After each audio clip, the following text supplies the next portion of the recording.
The guy won't go down, he's got a chin. Yo, CBC Boxing.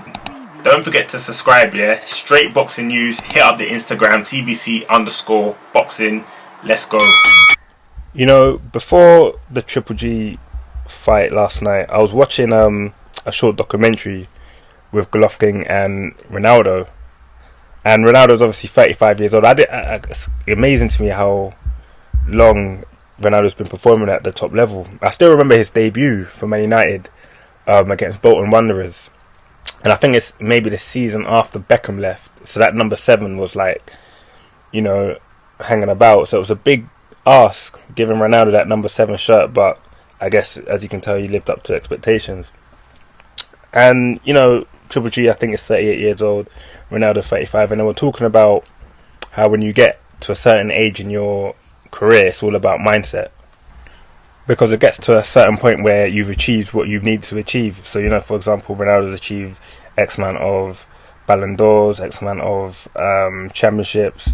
So it's just about him just being a good person and him, you know, continuing to be motivated to perform at the top level, as how Triple G was against his fight against Szeremeta. Now, you know, before the fight I was watching the weigh-in and Triple G looked in tremendous shape.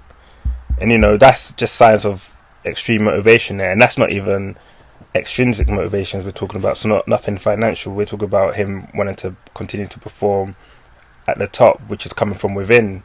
You know, he wants to do well in the sport. He wants to obviously be part of the Hall of Fame list and so on and so on. And like I said before, Triple G was in tremendous shape. For someone that's 38 years old, he was ripped. And then, you know, if you look at Pulev, who's the same age, not to say Pulev's not in shape, but they're in, you know, different types of shape. Triple G looked a little bit more ripped, very much lean. So you can tell he's been doing this for a very long time. He's been training at the top, keeping himself in the gym, eats well. Now, going into the first round against Szeremeta, Triple G looked absolutely solid in there. You know, both shots, you know, his left and right hand are both power shots, let's put it like that. I think I had an interview with Abel Sanchez, he was saying the same thing. Both his shots are power shots. You know, he hit Szeremeta with excellent body shots, with a left hook. Put him straight on his bum in the first round. That was the first knockdown. Now, you know, credit to Szeremeta. He kept moving forward. And he was the mandatory challenger for this. So, of course, he was going to give it his all. But you can tell it. There were just different levels going into there. In the second round also, he hit him down with a overhand right straight in at equilibrium, where it knocked off his balance. So I think in the Anthony Joshua Andrew Reese fight, the same thing happened where if you hit someone in a certain part of the skull, they're going to lose balance regardless. And I think a familiar thing happened in Fabio Wardley's fight against Richard Lartey, where people were saying, you know, Lartey went down a little bit too easy.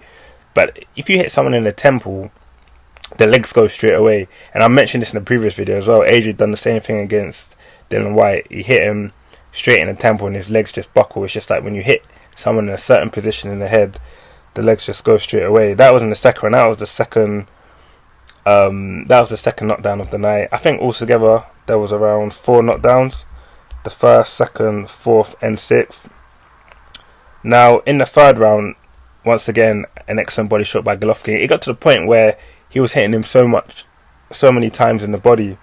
One point, I thought he'd even cracked Szeremeta's rib, because the way he flinched, or the way he reacted to that body shot to the left, to the right side of his body, hit him straight in the liver, and it was getting to the point where it was getting hard to watch, because, you know, Szeremeta wasn't doing anything to Golovkin. Golovkin was getting in some absolutely solid shots. Like I said to you before, both his right and his left hand are power shots.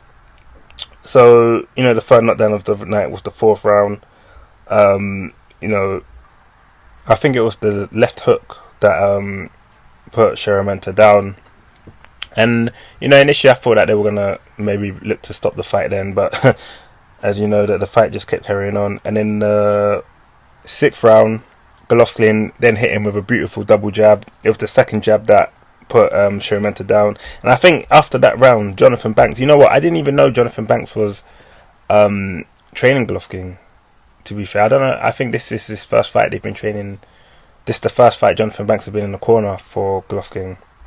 Surprisingly, I didn't know that, but you could see that from there were certain parts of the fight where he was bobbing and weaving, and you know he's learned that with Jonathan Banks. Jonathan Banks has also trained Klitschko, was in the corner with Klitschko against AJ, and he's actually trained Dylan White as well.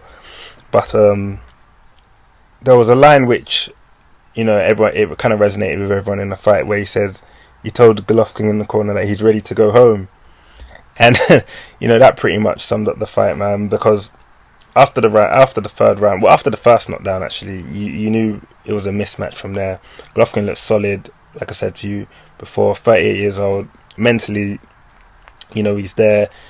And hopefully we see him against Canelo, man, in that third fight. I personally think Canelo won the first one. That was the draw. And the second fight was very close. It could have gone. Both fights could have gone either way, to be fair. But I'd love to see a third fight between Golovkin and Canelo. I'm sure Golovkin definitely wants it. And you know, from the documentary that I saw, it's not even about the belts anymore. It's just about legacy. Just like Ronaldo, it's about legacy and just having fun. So I think he's going to want to have that third fight against Canelo. But yeah, man, I was very, very impressed with Golovkin. Pretty routine.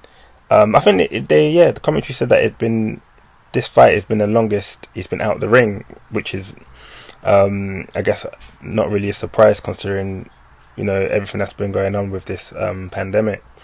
But yeah, man, I'm looking forward to seeing Triple G again in 2021. CBC, I'm out.